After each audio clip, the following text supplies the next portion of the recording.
गुड्डू जयपुर के पास ही एक गांव में अपनी बूढ़ी माँ के साथ रहता था। वो छोटी छोटी मूर्तियां और खिलौने बेचकर अपना घर चलाता था।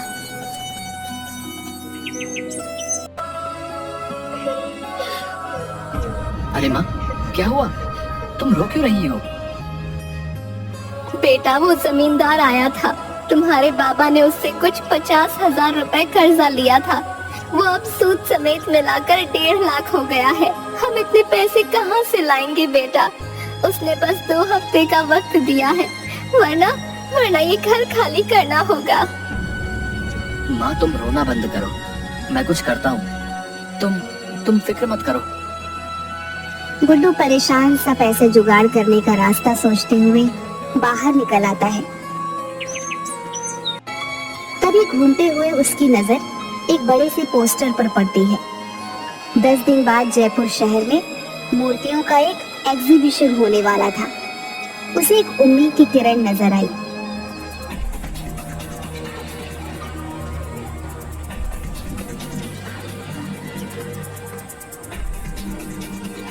उसने तुरंत वापस लौटकर मूर्ति बनाना शुरू किया और 9 दिन की मेहनत के बाद 10वें दिन मूर्ति लेकर एग्जीबिशन में पहुंच गया। देखिए सर, ये मेरी सबसे कीमती मूर्ति है। और तुम्हें लगता है ये मूर्ति एग्जीबिशन में रखने के लायक है? पर क्यों सर, क्या हुआ? कोई कमी रह गई है क्या? कमी? गुड्डू, तुम इसे मूर्ति कह रहे हो? ये मूर्ति कहने लायक ही नहीं है, मिट्टी का कबाड़ है, कबाड़। सर, ऐसा मत कहिए। इस मूर्ति को बनाने के लिए मैंने बहुत मेहनत की है। इसे मेहनत नहीं कहते गुड्डू। ये मूर्ति एग्जीबिशन में तो क्या, कहीं पर भी रखने के लायक नहीं है। ले जाओ इसे वापस। ये मूर्ति सिर्फ कचरे के डिब्बे में फेंकने लायक है। ले जाओ इसे यहाँ से। गुड्डू की आंखें भर आई। अपनी मेहनत को इस कदर अपने सामने बिखरते देख वो बहुत दुखी हो गया। गुड्डू ने आंखों में आंसू लिए उसे देखा और अपनी मूर्ति के टुकड़ों को समेटकर वहां से निकल गया।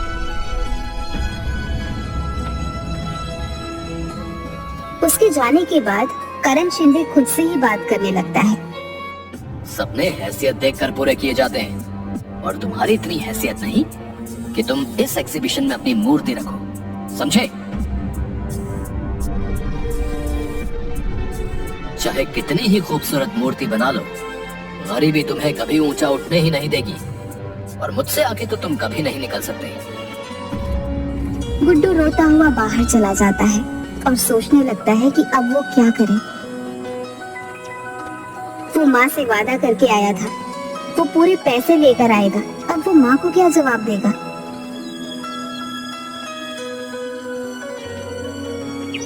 कोई फायदा नहीं हुआ इतनी मेहनत करने का, सब बर्बाद हो गया। मेरी महीनों की मेहनत बिखर गई। वो उस टूटी हुई मूर्ति को गुस्से से वहीं पर फेंक देता है और वहां से आगे बढ़ जाता है। पर कुछ दूर जाने के बाद ही वो वापस पलट कर देखता है। उसे अपनी मूर्ति से बहुत प्यार है, जैसे उसका ही हिस्सा हो। वो ऐसे कैसे उसे फेंक सकता है? चाहे जो भी हो, चाहे मैं कितनी ही बार असफल रहूं, पर मेरी मूर्तियां मैं नहीं फेंक सकता। एक दिन यही मुझे कामयाब बनाएंगी। हाँ। गुड्डू ऐसे ही इस मूर्ति को लेकर वहां से निकल जाता है। शाम हो चुकी थी। वो दूसरे शहर से यहाँ आया होता है, इसलिए फिलहाल उसके पास रहने का कोई ठिकाना नहीं होता।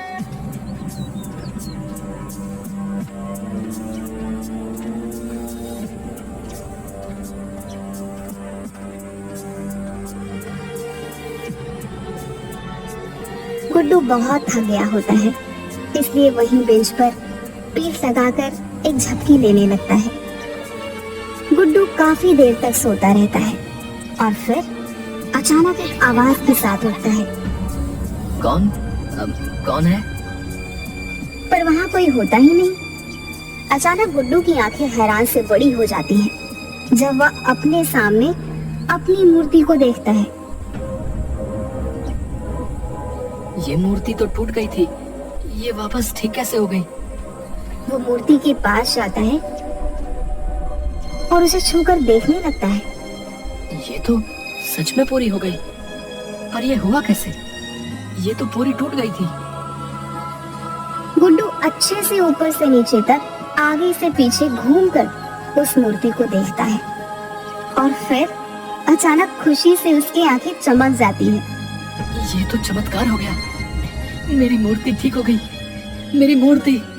गुड्डू खुश होते हुए उस मूर्ति को गले से लगा लेता है। कोई बात नहीं, अगर इस बार मैं सफल नहीं हुआ पर तुम ठीक हो, ये मेरे लिए बहुत बड़ी बात है।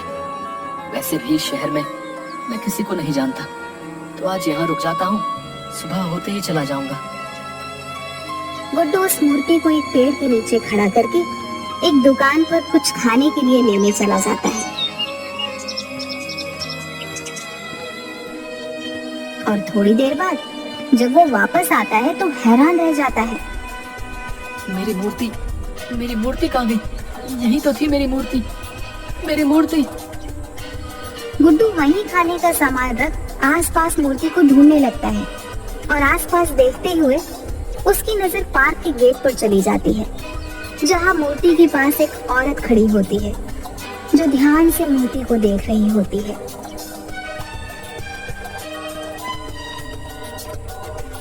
कौन हो तुम और मेरी मूर्ति को कहाँ लेकर जा रही हो? ये आपकी मूर्ति है? हाँ, ये मेरी मूर्ति है और तुम इसे चुरा कर ले जा रही थी।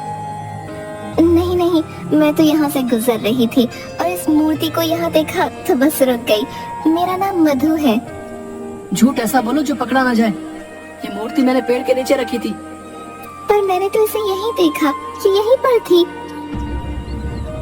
गुड्डू उसे घूरने लगता है। भला मूर्ति खुद तो चल कर आई नहीं है, कोई इसे यहाँ लाया ही होगा ना। मुझे नहीं पता, पर आपकी ये मूर्ति बेहद खूबसूरत है। आपने खुद बनाई है? हाँ, मैंने बनाई है, पर कोई मतलब नहीं है। मतलब क्यों नहीं? कितनी खूबसूरत मूर्ति है ये। ऐसी और भी होंगी, आप इन्हें एग्जीबिशन में क्यों नहीं रखते? कौन रखेगा मेरी मूर्ति को एग्जीबिशन में? वहाँ तो बड़े बड़े लोगों के राज हैं और मैं ठहरा छोटा सा मूर्तिकार। अरे, इसमें छोटे बड़े की बात कहाँ से आई? बात तो तुम्हारी जादू की है।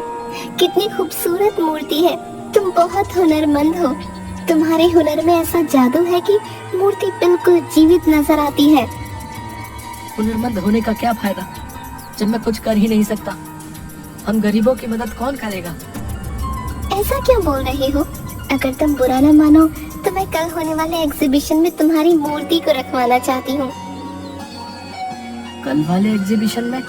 पर कैसे? कौन है आप? मधु ने उस मूर्ति को देखा और कुछ सोचने लगी।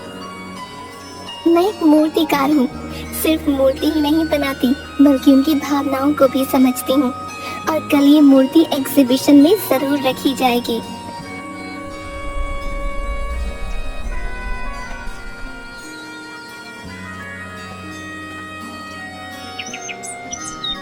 अगले दिन एग्जीबिशन में गुड्डू की मूर्ति भी रखवाई जाती है, पर किसी को गुड्डू का नाम नहीं पता होता, क्योंकि ये पहली बार हुआ था जब गुड्डू की कोई मूर्ति एग्जीबिशन में रखी गई है। गुड्डू खुश होकर देख रहा था। सबसे ज्यादा भीड़ उसकी मूर्ति के सामने होती है और ये सब देखकर उसे बेहद खुशी होती है। करण शिंदे ये सब देखकर उसके पास आता है।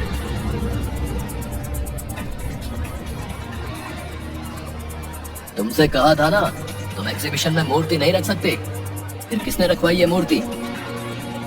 आपने तो तोड़ ही दी थी, पर शायद आज मेरा यहाँ आना लिखा था।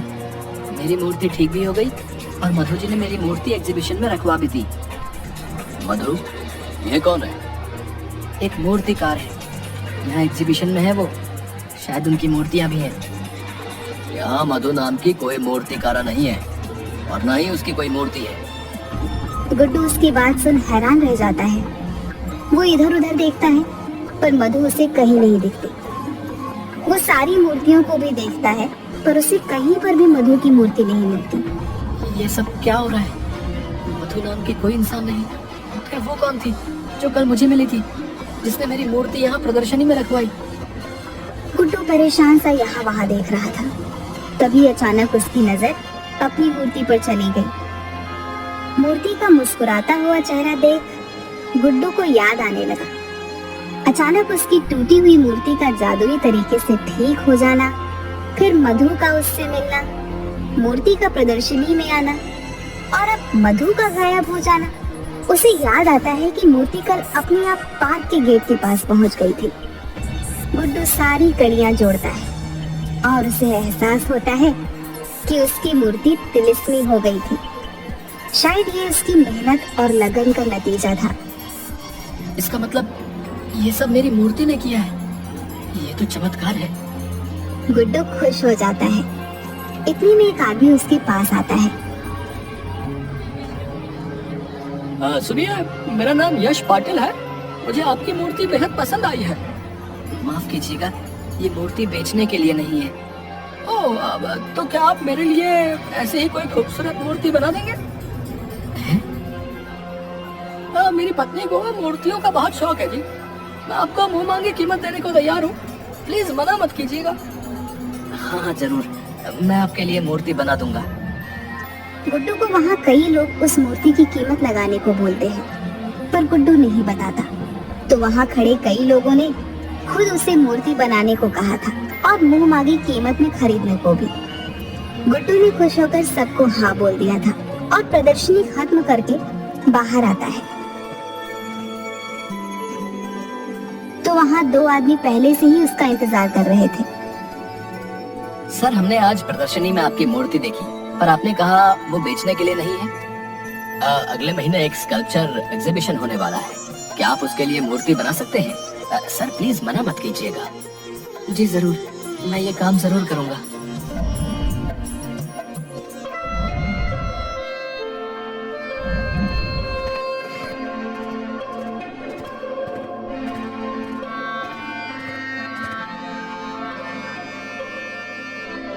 उसे यकीन हो गया था कि ये सब उसकी मूर्ति ने किया है।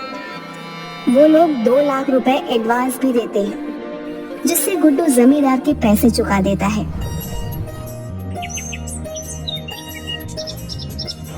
गुड्डू की बनाई मूर्ति इस एग्जीबिशन में सबसे महंगी बिकी और गुड्डू जानता था इस कामयाबी में उसकी जादुई तिलिस्मी मूर्ति का हाथ है, जिसकी वजह से वह इतना आगे बढ़ पाया है। उसने आज तक उस मूर्ति को कभी किसी को नहीं बेचा, चाहे किसी ने उसे करोड़ रुपए ही ऑफर क्यों न किए हों।